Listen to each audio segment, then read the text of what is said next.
Hello, this is Dave Serfoza from the Alien... Wait. Welcome, this is Dave Serfoza from the Alien Orthodox, and this is our world of dreams.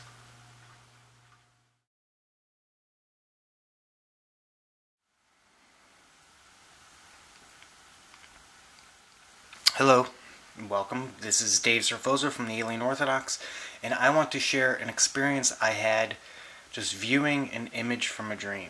No, that's too fucking gay. I have to fucking naturally talk to people, not explain. Okay, I'm gonna try a new experiment. I'm gonna talk to someone on the phone. I gotta talk to a fucking real person. I can't talk to a goddamn camera. Alright, so let me try this.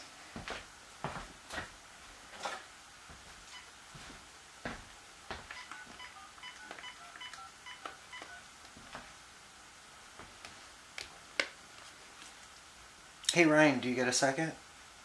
You busy? Hey, can I do an experiment with you?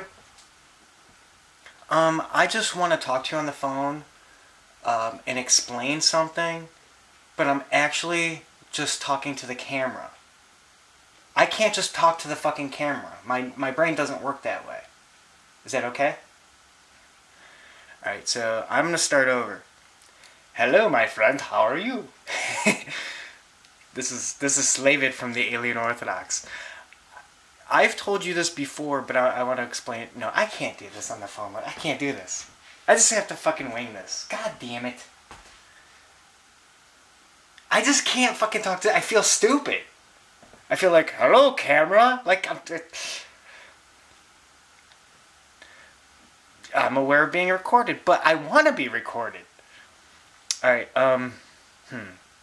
here's the funny part. Hold on. It's about that fucking... the picture from my dream from years ago. I'm making a video about it, finally. Hey, Ryan, what did you get out of it? It's like, hello, my name's Dave Serfoza from the Alien Orthodox. I'm talking to Ryan on the phone right now, but you're here with us too. Hello, viewer. Okay, let me get this camera set up. Now I can begin. I just want to get my philosophies out there. Things that kind of help change my life. Or, yeah. So. Alright, maybe that will work. We ready, my friend? Alright, this is Dave Serfoza from the Alien Orthodox, and I want to share a picture I had in a dream years ago and how it changed my philosophy towards looking at the world, people, and the universe. Set up this dream. I'm in a psychological classroom, a psych class, and a female teacher tells us to open the book to a certain page. To look at this picture, analyze it for a while. The time was not specific, so we could take as long or as short as we want.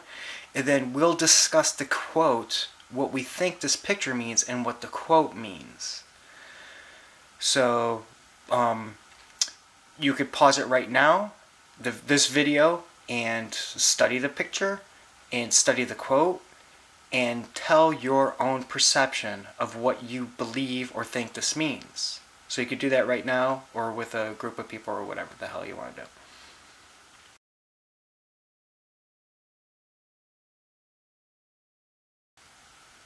Alright, so here's the difference between doing it with other people or doing it just by yourself of what you believe the symbols and the quote means.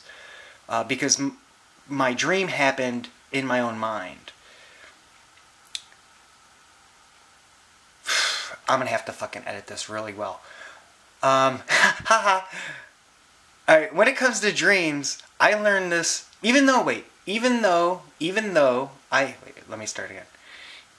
had this dream years ago, later in life, I learned through watching YouTube videos, Joe Rogan saying how dreams are your pineal gland in your brain producing DMT, and you're literally hallucinating. So I found that interesting. Alright, back to my dream. In my dream, there were 3 students, one being me, that said what they thought about this quote. The quote is, and it can be read in so many different ways, it's a very vague quote, "A cow and a pink butterfly live on a farm together. One day the cow falls over, the butterfly says, 'Don't worry, I'll carry the heavy things for you.'" What does the butterfly mean? And that's the point of the psych class. And one student said, well, the butterfly and the cow are friends. The cow is just resting, and the butterfly is joking. Just like, oh, don't worry about whatever we got to get done. I'll carry the heavy things for you. So they're friends just joking. Another student says, we shouldn't even be talking about this. This is meaningless and pointless. And then I say, I'm the third student where I say, the cow is a symbol of philosophy, and philosophies have no weight. So even though the philosophy is dying, the butterfly can still carry it on. So it's just a philosophical picture. So that was my version in my dream. But when I wake up and analyze my dream, this is where it gets tricky. I realize there are no 3 people. There are no 3 views. The person that said they're friends and just joking was me. My brain was saying that. The person that says this is boring and meaningless and we shouldn't even be talking about it, that was my mind saying that. And then me consciously thinking I'm separate, I say my view.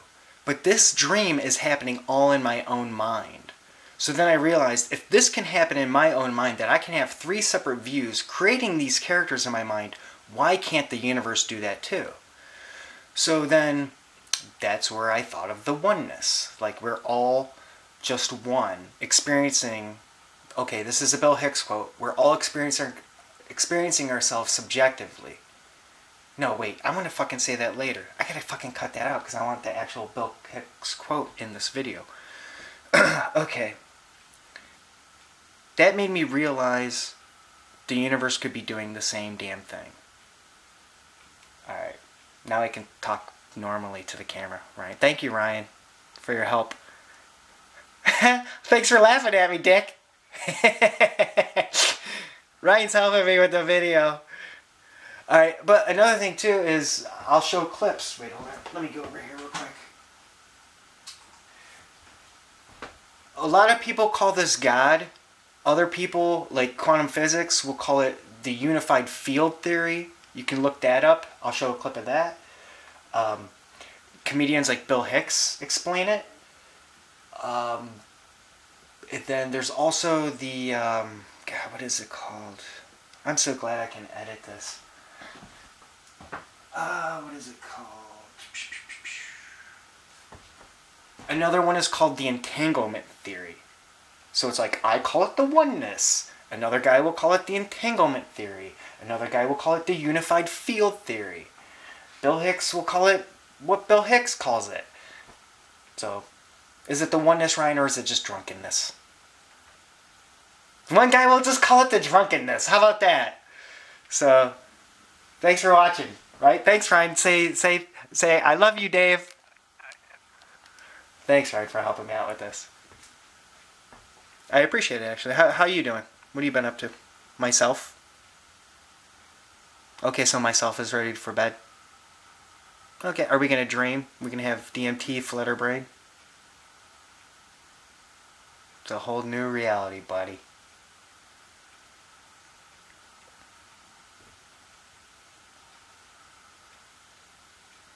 Well, I appreciate you helping me out with this again. How about a positive LSD story? That would be newsworthy, don't you think? Anybody think that just once, to hear a positive LSD story? Today, a young man on acid realized that all matter is merely energy condensed to a slow vibration. That we are all one consciousness experiencing itself subjectively. There is no such thing as death. Life is only a dream, and we are the imagination of ourselves. Here's Tom with the weather. You guys are great. Thank you very much. The entanglement crushes our experience of space. Two objects, two electrons created together, are entangled. Send one to the other side of the universe. Now, do something to one, and the other responds instantly. Instantly. So, either information is traveling infinitely fast, or, in reality, they are still connected. They are entangled. And since everything was entangled at the moment of the Big Bang, that means everything is still touching. Space is just a construct that gives the illusion that there are separate objects. It's the awareness active and the comprehension from expanding. That's why a very delicate technique is involved and personal instruction is involved. It's easy, it's natural, but it's delicate. And it's easy to lose it. And I'm afraid it has been lost completely. It's being revitalized again and again throughout history. Of course, Maharshi's own life is dedicated to teaching as many people as possible how to transcend and regain that experience. But unfortunately, we have a society with a certain momentum. We have generations of teachers who've gone to teachers' education or members of teachers' unions that don't always support educational innovation. So it may take a generation, unfortunately, it may take a generation. Now that simple techniques, universal, non-sectarian, scientifically verified techniques exist to gain enlightenment, it still may take a generation before these life-saving technologies to develop consciousness are reintroduced into education. You said non-sectarian. Does that mean like non-religious? Is that what you mean by that? The experience of pure consciousness really transcends any one religion or any one philosophy. It's as scientific as it is religious. It is, after all, a state of functioning of the brain, maximally expanded comprehension. It's the direct subjective experience of the scientifically discovered unified field of all the laws of nature. Is that religious? Perhaps, but it's scientific too. So there's no reason that it should be disbarred from education. Otherwise, we're going to get the same old result. 5% development of our mental potential, another generation of war and terrorism and human cruelty. And that'll go on forever until the experience of life's essential unity is bestowed and the brain is properly developed.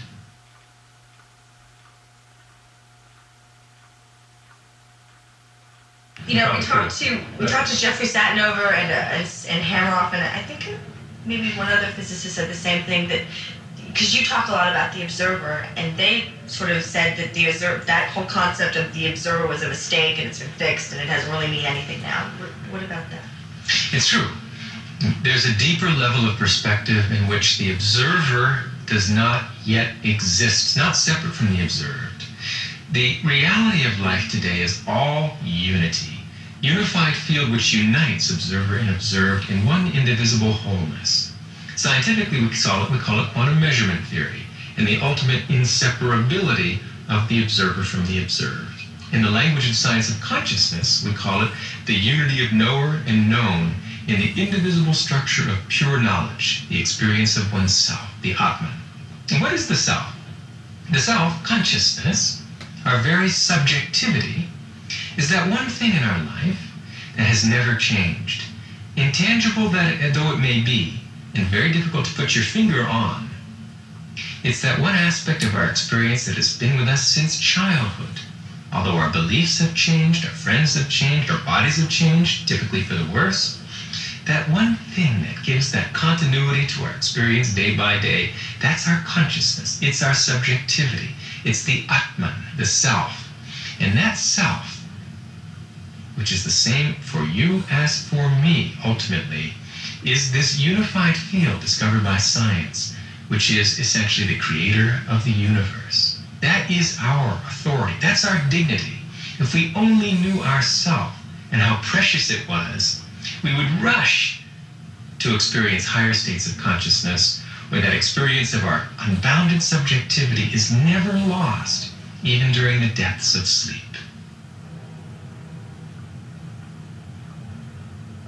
understand.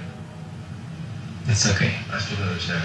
Can I have you rephrase the question? Yeah, it's good. It wasn't a very clear answer. Understand. Rephrase. I'm just telling you. What I don't understand is that some people over here, sometimes essentially said the observer is not part of the equation anymore. Right. And yet, people like you are saying that focused intent effects matter. Right. I understand those two disparate views. Okay. Yeah, what he said.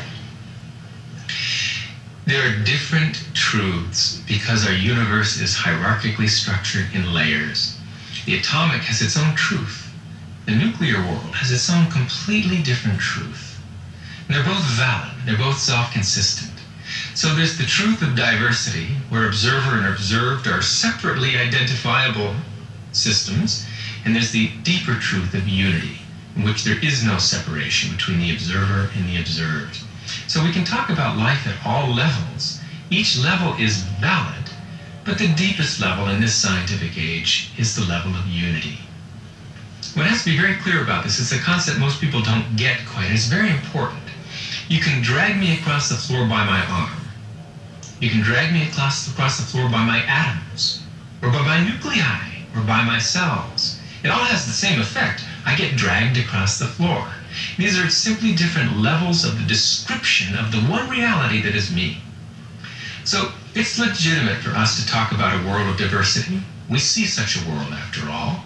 But it's even more legitimate for us also to talk about the world of unity, the ultimate scientific truth of life. So we get tripped up in semantics if we say that unity alone exists, but there's no such thing as diversity, or that diversity alone exists, there's no such thing as unity. They're both true. They're just different levels of description of the same reality. So, you talk about me and you are one, but we're also separate. Those are just different levels. Different levels. On the physical level, you and I are separate. You're much better looking than I am, more attractive in virtually every way. But at deeper levels, we have a common source. And that is the unified field, the scientifically discovered unified field. There's the source of you and the source of me, the source of gravity, the source of electromagnetism, the source of quarks, the source of leptons. Everything in the universe is a common source. So if we look at things at the deepest possible level, we ultimately discover one unified universal reality, of which you're a wave, of which I am a wave. We're all just the different vibrational frequencies, the natural reverberant frequencies of this one universal unified field. Our whole universe is just a symphony. The various, harmonics and fundamentals and overtones of one universal field, one universal ocean of consciousness in motion. So let me ask this. I'm just trying to understand all this stuff. So is that place come from the Planck scale? Or is it... Yes. Wow, really? Yes. I totally understand it for the first time. Oh my God, I'm so excited. The Planck scale is that small distance scale, 10 million times smaller than the atomic nucleus, where all the forces come together, where all the particles come together as one, where you and I come together as one reality, where distance, where causality no longer exists, and there's one unified, indivisible wholeness, which is the unity of consciousness, the unified field of all the laws of nature.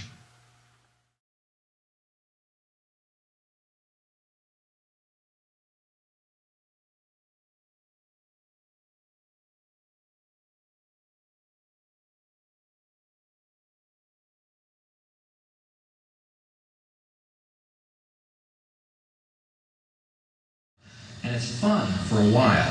Some people have been on the ride for a long time, and they begin to question, is this real, or is this just a ride? And other people have remembered, and they come back to us, and they say, hey, don't worry, don't be afraid, ever, because this is just a ride.